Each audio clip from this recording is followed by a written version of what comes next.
Hi, I'm Sarah. Life took an unexpected turn that changed everything for me and my daughter, Lily. As a single mom and a school teacher, I lead a simple but fulfilling life in our tight-knit community where everyone knows each other. On a sunny afternoon, I decided to take Lily to the local playground after school. She adores the big blue slide there and could spend hours sliding down, her laughter ringing through the park. While she played, I chatted with other parents, soaking in the warm sun and the easy camaraderie. Suddenly, a woman I'd never seen before approached us with a determined stride. Her gaze was fixed on Lily with an intensity that made me uneasy. As she drew closer, her pace quickened, and her expression became frantic. She stopped in front of us, breathless and distressed. Emily, is that you?" "Oh my God, you're alive," she exclaimed, reaching out toward Lily. Lily, confused and frightened, ran over and clung to my leg. I wrapped my arm around her protectively and eyed the woman warily. "I'm sorry, but you must be mistaken. This is my daughter, Lily," I said cautiously. The woman, who introduced herself as Karen, was insistent. "No, I know what I'm talking about. That's my daughter, Emily. She was taken from me right here years ago. Look, she even looks just like me." Karen's agitation grew with every word, her voice rising and drawing the attention of everyone in the park. "I've been looking for her for years. You have my child," she shouted.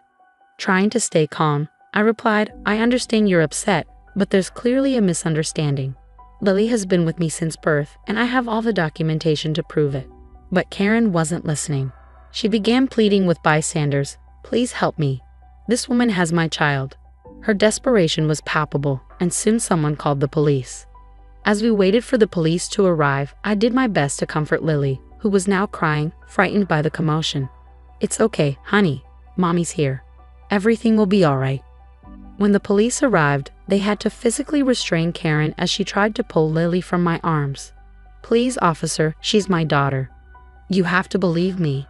Karen was nearly hysterical, her distress heart-wrenching despite knowing her claims were unfounded. The officer, maintaining a calm demeanor amidst the chaos, said, "We need to sort this out at the station. We'll need documentation from both parties." At the station, the cold, sterile environment did little to ease the tension. Lily clung to me, her small hands gripping my shirt as we sat across from the officer handling our case. "I need you to stay calm, ma'am. We're going to resolve this as quickly as we can," he'd assured me. But his words did little to comfort my frayed nerves. How can I stay calm when someone just tried to take my daughter away from me in broad daylight? My voice cracked under the strain. "I understand, but for now, we need to ensure the child's safety while we verify both your and the other party's claims," the officer explained. He began typing into his computer before looking up. "I see here that Karen has made similar claims before. It seems there's a history of mental instability." Though this information didn't fully ease my anxiety, it was a start. "Can I make a few calls? I have friends and family who can vouch for me." "Yes, go ahead. We'll need all the proof you can provide," the officer said. I pulled out my phone, my hands trembling, and dialed my sister. "Hey, I need you to come to the station. It's urgent." "What's going on? Are you both okay?" Her voice was filled with worry. "Just come, please. Bring the photo albums, the birth certificate, anything you can find."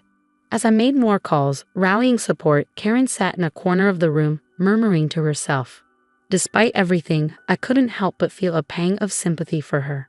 The officer called me over. "We're going to speak with her again to understand her side. Would you mind staying here with Lily?" I nodded, hugging my daughter closer. I overheard fragments of Karen's conversation with another officer. Through the window, I caught a glimpse of the playground slide. Karen's voice, broken by sobs, reached me. "Ma'am, we understand this is difficult for you, but we need to deal with the facts." The officer noted, "There have been similar incidents reported by you. Can you explain that?" Karen's certainty sent shivers down my spine. How could someone be so utterly convinced yet so wrong?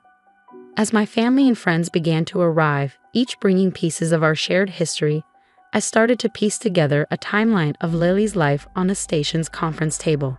Photos from birthdays, holidays, and everyday moments spread out like a tapestry of our lives. "See, this is her third birthday party, and here she is on her first day of school," I pointed out to the officer, who examined each document and photo. "We'll need to take statements from everyone."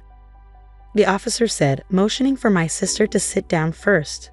As the hours passed, the stack of evidence grew, each piece reinforcing the truth of Lily's identity and my role as her mother. Yet the fear of what might happen if that wasn't enough lingered in the back of my mind. The station buzzed with activity as my lawyer arrived, folders in hand and a look of determination on his face. "Sarah, I think there's more to this than just mistaken identity. I've been digging, and it seems Karen's ex-husband, Mike, might be involved." "Involved? How?" I asked, my exhaustion momentarily forgotten. "Well, it looks like he's been in a bitter custody battle with Karen over their other children. I think he's using her condition to manipulate situations like this to get back at her." "That's monstrous. Using his own children and ex-wife's illness like that?" I couldn't hide my disgust. "Exactly.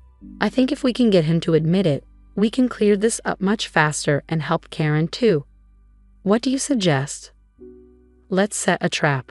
We'll pretend you're willing to negotiate some kind of settlement and get him to talk about why he's doing this.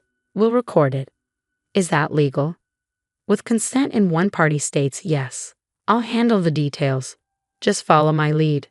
We arranged a call with Mike, using the pretext of wanting to avoid further distress for both families.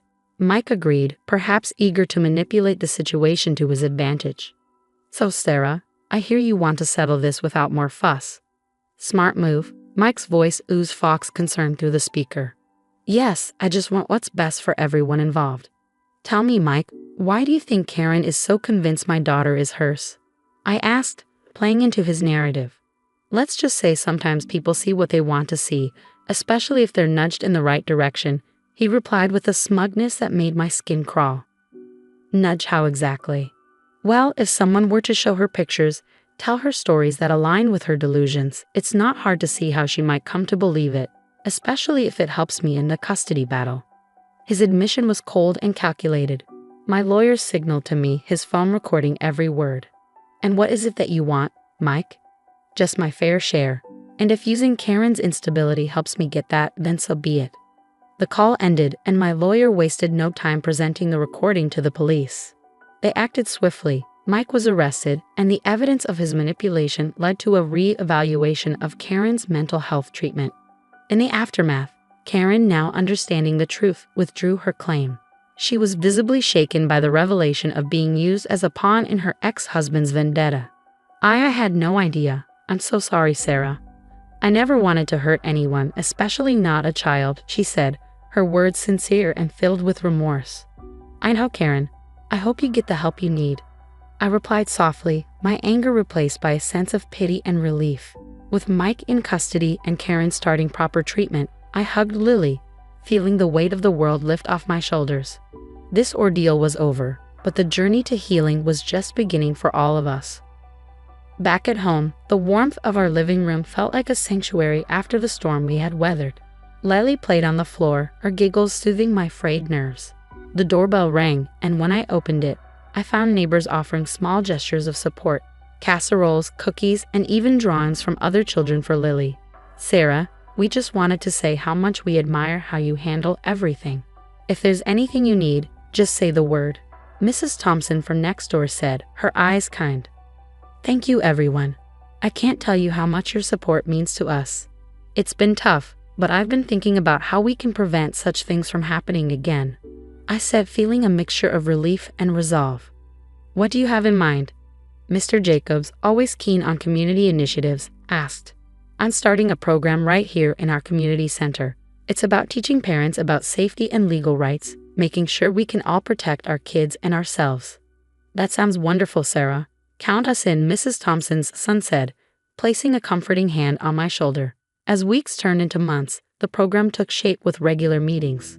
Surprisingly, Karen, now more stable and earnest in making amends, became one of the most active volunteers.